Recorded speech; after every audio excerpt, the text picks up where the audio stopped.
Chicago, like most big cities, has its fair share of unsolved crime. And in most of these cases, somebody saw or heard something. It could be a suspicious person, a car driving away from the scene, or simply overhearing somebody talking about the case. With your help, we can put these criminals behind bars where they belong.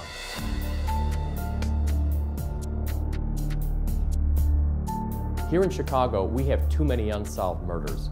We need your help.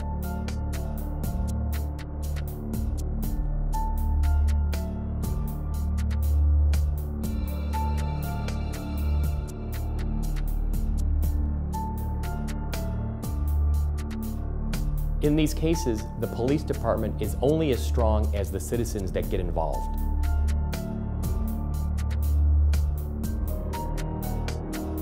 Oftentimes, all the detectives need is a tip, a start. Somebody to call in and say, I saw something. Any little information that you know can be the impetus to solve the entire case.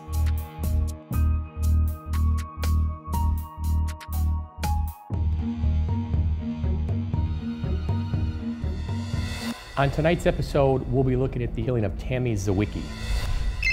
On August 23, 1992, 21-year-old Tammy Zywicki from Evanston disappeared while on her way back to college. Her body was later found off a highway in Missouri. Here's her story.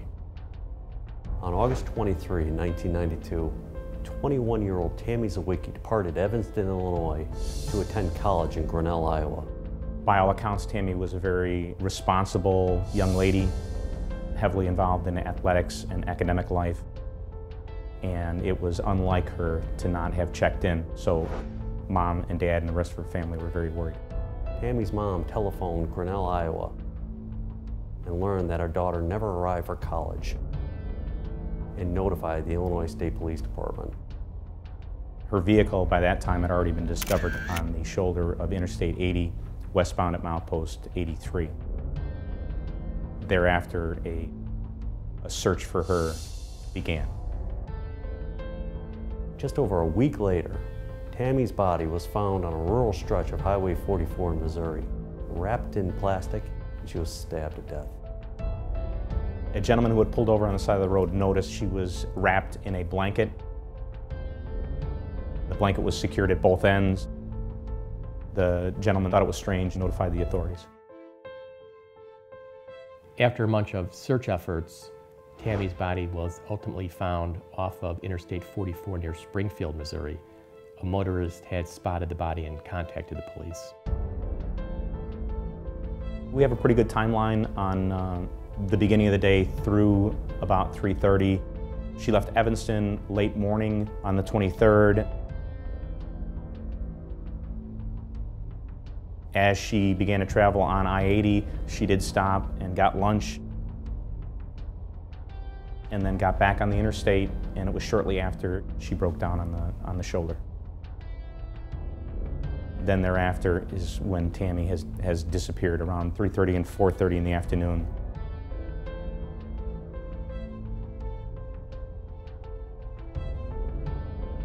There was a massive investigative effort which kicked off with the discovery of Tammy's body in Missouri on the side of an interstate ramp near Sarcoxie, Missouri, and that was on September 1st. So there was a gap of 7 days between the time that Tammy was last seen and heard from until her body was found.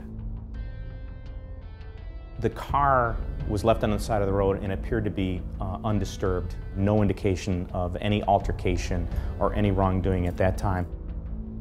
However, we do know that there were a number of items that Tammy had with her at the time that have since been missing. Those include a Canon camera, her driver's license, her purse, her white Reebok gym shoes. State police investigated Tammy's case for years, following up on every lead, searching for items that were taken from Tammy. The FBI and the Illinois State Police Department are releasing new images of items that could potentially be in the possession of the person responsible for the kidnap and murder of Tammy Zywicki. It's a Canon 35mm camera, a musical wristwatch that plays the song Raindrops Keep Falling on My Head, and a soccer patch. You can also view these images in detail at FBI.gov. We have a number of persons of interest that we have had in our case file. We have continued over the years to investigate as thoroughly as possible. That process continues to this day. Tammy was reportedly last seen with a white male, approximately 6 foot tall with bushy hair.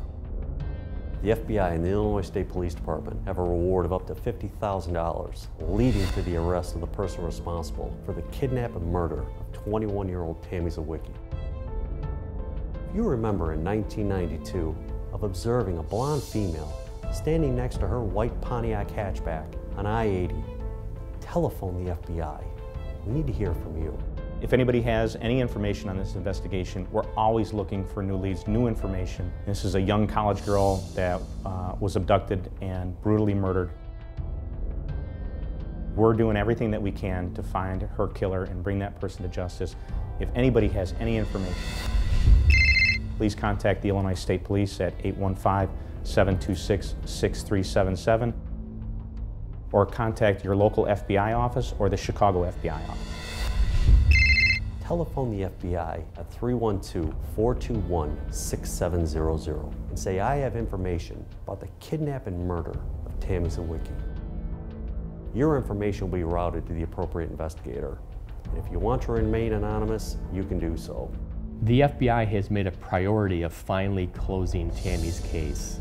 It has remained unsolved for 25 years, and her family is entitled to closure. Somebody knows something.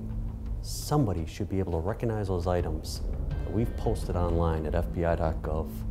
We need to hear from the public on this. Tammy was a 21-year-old kid on her way to college. This should not happen to a kid on their way to college. The cases featured on tonight's episode remain unsolved, and we need your help. If you have any information on tonight's episode or any of the cases featured on the show, please give the detectives a call. We need our communities to come together so we can take back our streets and make our neighborhoods safe again.